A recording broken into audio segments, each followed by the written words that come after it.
in which you can actually explain concepts, in which you can actually teach. But the best way to actually know which pedagogy is working for what kind of audience is by measuring it as to what has happened once you have used a particular style of teaching.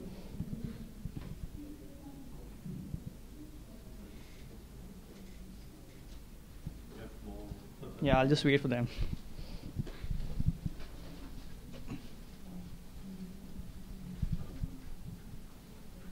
Session is slightly delayed. We appreciate your patience. We hope you learn a lot from this session.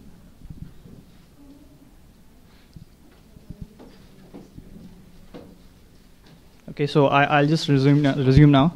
So what we are actually trying to do is that in the past, there have been a lot of cases wherein teachers have given a lecture, then taken a short quiz after that, and then used that as a measurement to know whether their lecture has been successful or not.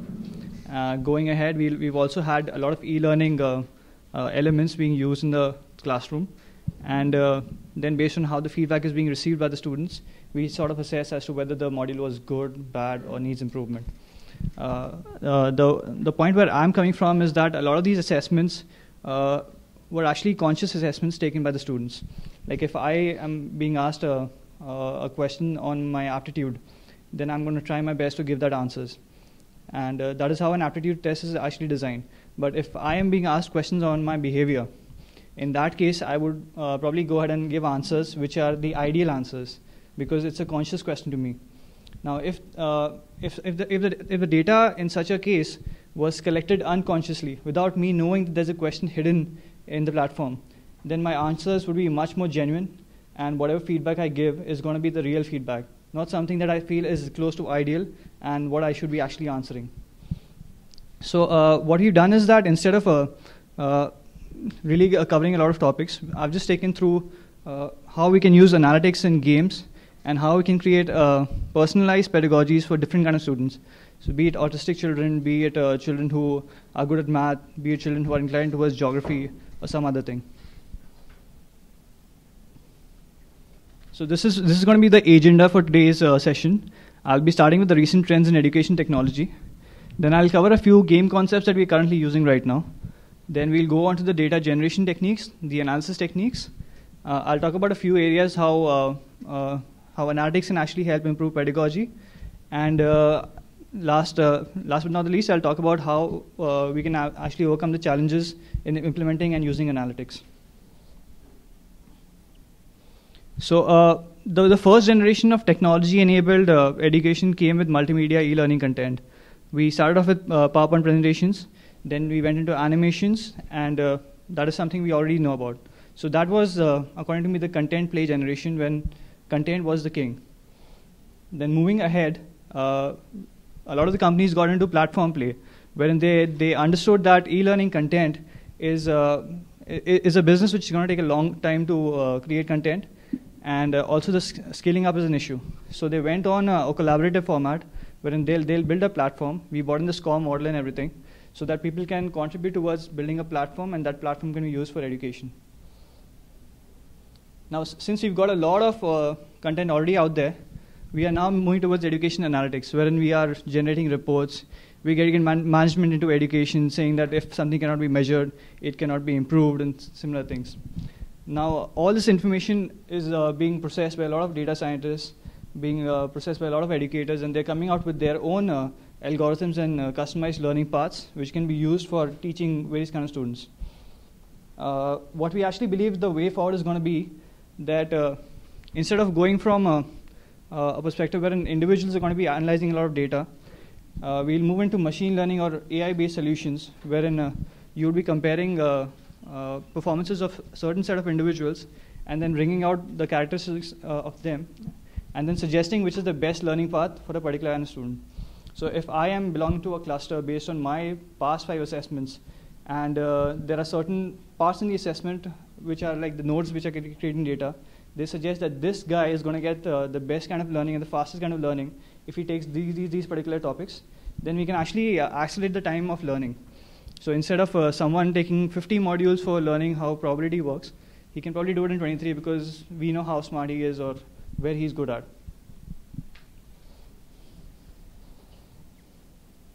So now I'll just take you through a few game concepts. The thing that we've actually been doing is that we're not creating serious games. We're not creating very huge games, because I come from a country called India, and the government over there is not very supportive in terms of these areas.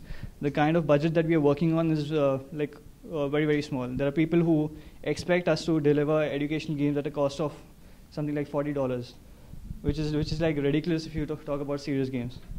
So what we actually thought of is that rather than creating a huge game, we can have these small gamelets which are introduced into the normal learning. So let's say if I am teaching how one can actually multiply. So this simple game, what you're supposed to do is that you've got numbers arranged over here. There's an empty block over there. So if you click on any number which is near the empty block, the number will move to the next square. So the idea is that you have to arrange it in the manner so that you get 84 over there. Once you get 84, that smiley, which is not a smiley right now, will turn into a smiley. This is one of the games. Then this is one which is a basic addition one, wherein you got bubbles of different sizes. They're from the smallest one actually represents the number 1. The middle one is 2. The largest one is 3. And when it reaches 4, the bubble would burst and give out bubbles to each of the adjoining ones. Now the idea was over here is that you will have a limited set of bubbles. It's a basic addition game. You need to know that if I add 1 over here, it'll go and become 2 and similar things. Now once it reaches 4, it's going to burst, and there'll be certain bubbles over here which will be colored. And you have to use the limited number of bubbles to actually burst those bubbles. So this is a basic addition game. This is again an addition-based game wherein you would get a sum on the screen, and you have to select 2 numbers from the grid so as to come up with this number. And this is one in science wherein we were teaching them how to use blood groups and understand which blood groups are compatible. So you get a set of patients mentioning what their blood groups are, how much is required, and each one has a different requirement. And the given set in the blood bank would be only be able to accommodate the requirements in a unique solution. So if that guy has got B and someone else has got AB plus, now accordingly you'll have to put in the elements so that you can meet the requirements of all of them. So you won't have extra amount of blood so that you can just give it to anyone. This is actually a requirement which we got from the teachers, because they said that in most of the developing nations, the blood banks have a shortage of blood. So in that case, you need to use wise techniques so as to ensure that your blood bank is saving upon the blood components. Then this is another game wherein you get a number on the right hand side, and you are supposed to catch the factors of that number, and that's how the game proceeds. So in case he doesn't catch the right factor, his basket would tear, and something like that would happen. I don't know how many of you were there on day 1, but I discussed this particular game. It's an LCM game which talks about how you can review a concept and how you can teach someone. So step 1 of the game actually has it's actually a grid, when you've got 9 numbers. How many of you were there on day 1? Okay, if you want, I can just repeat the exercise. I'm sorry, the guys who are already there are going to be a little bored. How many of you got a piece of paper and a pen? Okay, yeah, I'll do that. Is there a marker?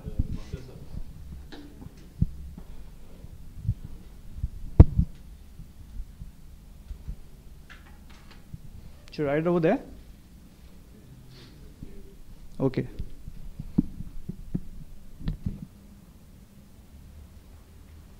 Let's say there are these bubbles. There is 3. Is it visible? Blue one. Blue one.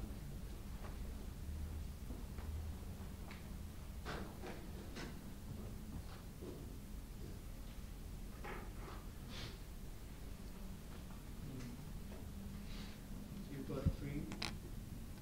There's another bubble called 9, and there is 15, and then there's say 20.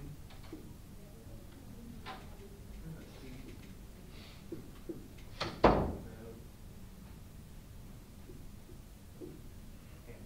Now these would be actually bubbles floating on the screen, and the student would first have in the first step of the game a question saying identify all the multiples of 3. and just tap them. Now this can also be a Kinect game when he's jumping around and tapping the numbers and trying to burst him. So what happens is in this game, if I have to select the multiples of 3, the student, if I consider only the right moves, he would go ahead and mark this one. He would go ahead and mark this one. Then there will be 9, 12, 30, and that's it. Now, once he's done this thing, and if he's done it correctly, he goes to the next level. Now, in the next level, he has to select all the multiples of 5, which incidentally is a number which is a little more difficult than 3. So that's how the game is arranged. So in that case, he will go ahead and mark this one, and this one.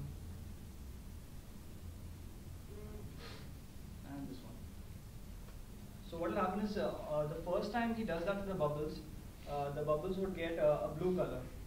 So all the numbers which have a single star marked for a multiple of 3, they would have a blue color. In the second round, when he marks it as 5, then only the bubbles which were not multiples of 3 and are multiples of 5, they would get a yellow color.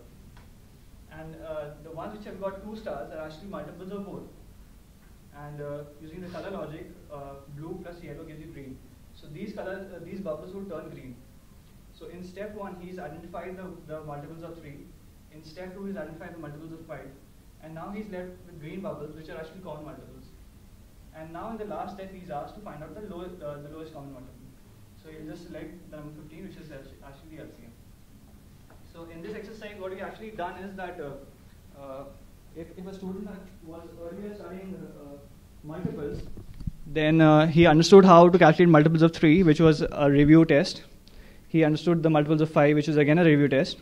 And in this entire concept, he came across the concept of LCM.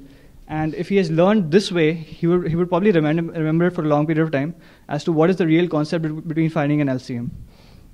So if I have to generate data from this particular set, the first 2 steps are actually assessments which we are taking, which will calculate how much time is being taken to identify the factors of a number. If he was marking the numbers, then what are the kind of mistakes he did in identifying some similar numbers, and which factors is he going wrong on. So you can have a data grid mentioning that he's going wrong on the multiples of, say, 11 or 7 or 5. And if I have to go to the last step, then you can actually analyze how many iterations he's taking to find out the LCM. So is he able to find out the LCM on the first go itself, or is he taking 3 iterations, and what is the time that he's taking over time? How is it changing? So this is how you can actually create data out of games. Now in this case, because he's playing a game, he's not answering a question. He's just playing the game. The game mechanics are just capturing the timestamps, and over a time it is assessing whether by playing the game again and again, is he improving on his performance. This is another way of taking an assessment. This is something that we've built, wherein this is actually a history question, but for a maths question, what we've done is that if you select, let's say, probability question, then one probability question would require an understanding of the distributive property of multiplication, the set theory, and probably a few more concepts. So what we do is that we have one answer which is the correct answer, and the other answers actually correspond to one of the errors that can cause the answer to change. So if he takes let's say a probability test which has 20 questions, at the end we can have a report mentioning that this guy has taken a test of 20 questions. He's answered 15 correctly, 5 have been answered incorrectly, and out of the 5 questions, 4 are pointing to this conceptual error which he needs to improve on.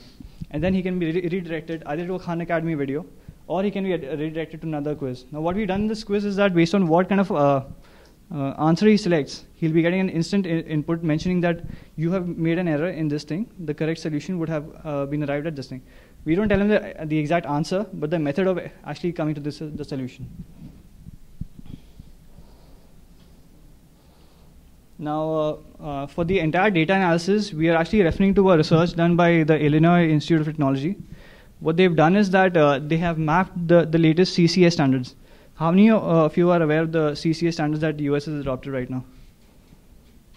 Okay, what they've actually done is that looking at the scenario right now, wherein they have a lot of engineers coming in from India and China over there, they have actually charted out something like a 10-year plan for their education system, wherein they're focusing on science, technology, engineering, and mathematics. So what they've done is they've created such kind of this kind of a learning graph, when it mentions as to what kind of examples need to be taught in the class, what is the sequence of the teachings, and how each concept is actually interconnected with the others. So if you roughly look over here, fractions are a precedence to ratio and proportions. And once you've understood ratio and proportions, you can move on to integers, number lines, coordinates, and planes. So we have actually derived a lot of inspiration from this concept, wherein we've linked one topic to multiple topics, so that you don't have a linear form of pedagogy. You have one concept being approached from multiple ways. Let's say, if I talk about linear programming, there are multiple ways of solving a linear programming problem. It can be done using a simultaneous equation, it can be done graphically, and there are multiple other ways as well.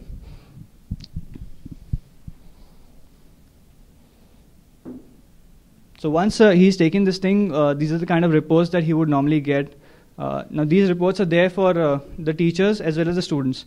So let's say a teacher wants to analyze, if I've taken this class in the last week, and I just want to know what the performance was and how many students have actually gone ahead and cleared this thing. So he would know that, let's say 30% of my class was stuck up at question number 25, which was related to this concept. Or say 70% of my class was stuck up with this question. Now, for a smaller number, this would look easy. But the kind of the number of students that are there in developing countries like India and China, you would have a classroom which would have as many as, say, 120 students as well. So in such a situation, for a teacher to give individual feedback to each and every student becomes very difficult. So invariably, he would have to either group them or take some extra classes, which again is another topic, because the kind of motivation teachers require for taking that is also not there, at least back in India. So this platform, what it'll do is that it'll identify the kind of questions or the kind of mistakes one student is making, and it'll also recommend what kind of clusters require what kind of training. So if I am a teacher, I know that Mr. XYZ and Mr. ABC and a similar cluster of these kind of students are now suffering from a lack of understanding of this particular concept. So I can just call these guys, and the teacher can actually become a facilitator in helping them learn faster. So this is just one of the areas. There are some other reports as well, where this is like a real-time question-based report, which is mentioning which question. This is actually a student's report, mentioning how much time he took in each of the questions, what are the options that he selected, and what is the kind of score that he got. So this will also give them a brief idea as to how he is performing during the test, and if he wasn't able to complete a test in a given set of timelines, then what is the reason for that. This is again a summary report wherein he gets pie charts of various subjects that he's taking, how much time he spent, how much score has he done. The batch system is currently being revised, but I'll just put it in there for a reference. So coming back to the point as to how it can be helped to improve pedagogy, we are actually tracking a lot of points like the time spent by students, the areas where students are facing difficulty, the pace of learning of individual students, as to how fast or how motivated one individual student is to go ahead and take the subjects. And what are the study patterns of students, as to who is studying at what point of time, when they're taking a quiz on the online platform, whether they're taking it in the night, whether they're getting up in the morning and then they're studying. There's also things on individual and group performance, as to whether when they're given a group activity to do a quest sort of a thing in the class, then how are they responding to a situation like that. Now, if we mix and match this data, now this is the best part about analytics, is that you've got tons of information, and it's up to you as to what kind of a cook you can be to really come out with the right solution. So you can have a continuous learner evaluation in this case, because you've got data being generated in real time. Now, whatever data is coming into you, you can make a decision on that front, whether I need to intervene at this point of time and help the student actually understand things better. Then you have an identification of the weakness areas for a group. Now, for a country like India, you would find that based on the various demographies and various kind of schools that they're attending, there'll be certain concepts that they are good at, or certain ones that they're not good at. So if we talk about some other places wherein the quality of education is quite uniform, over there, changing a pedagogy is a relatively easier thing. Though it's never an easy thing, but a relatively easier thing, because you know that your entire group of students come from a particular set which has some similar parameters. Now, in this case, where you've got tier 1 schools who are teaching very well, and there are tier 3 schools which are struggling with even things like chalks and boards and seating arrangements, you would require multiple sorts of pedagogies. And these pedagogies would actually be a composites from various set of other pedagogies, and it will be like a derived pedagogy for that particular set. This is where you can actually plug in big data into education, and you can chart out paths based on what has worked in the past for a similar group of students. So you can use clustering techniques, you can use cohort analysis, and that's how you can actually help them learn better. Also, if you consider the kind of the number of students that are already there, this makes it feasible, and it provides them a personalized space of learning. So if someone has to actually learn concepts or take quizzes, it's up to him whether he can take the quizzes. And apart from the other thing that this platform would actually do is that if I happen to just watch 21 last night, and I'm intrigued by the concept of probability, but I'm sitting in the 3rd grade and I'm wondering when I'm going to reach the 7th grade and understand probability. So that wouldn't be an issue over here, because you just have to go onto the platform, select probability, and then you would have a learning path charted out for you. So for those people who are actually good at math, they can probably finish the 10th grade math by the 7th grade. So that is one thing wherein this is one disruptive point which can actually remove the hindrance barrier which is there, which classifies one concept based on what grade you are in. And you can actually have students who will be learning 10th grade math at the age of 13 itself. The last point is actually a policy decision making point, wherein if the government decides to use this kind of data, then they can define syllabi based on what kind of information is coming in. And they can actually make decisions on what topics are necessary and what development modules will also be required, so to ensure that students are learning properly. Yeah, my last slide is on getting data ready. There are a few challenges because there is going to be a lot of data generated by a large number of techniques that we're using. And to be frank, right now, our teachers are really not skilled with the new age skills on how to analyze data, how to see reports. The only sort of information that most of them have used are the examination papers, which had a score mentioned on them. So this is one area wherein I would also like to know what your perspective is, because based on what we've seen, we would require people, either individuals or platforms, who would be using data and providing the relevant data to teachers so that they don't have to move into a role of a data scientist. So this is one area wherein even I'm open to more discussion, and I really want to know what you guys think as to what is the right way forward, because I'm sure most of you are coming from either an education background or a training background. And the last point is that making such kind of platform available for everyone is really important, especially for a developing economy, because most of the areas still don't have internet. So there have to be various other arrangements that we are working into, wherein we have to install servers in these tier 3 institutions, which will pump up data to the internet on certain time intervals and not in real time. So yeah, these are the points that I wanted to cover.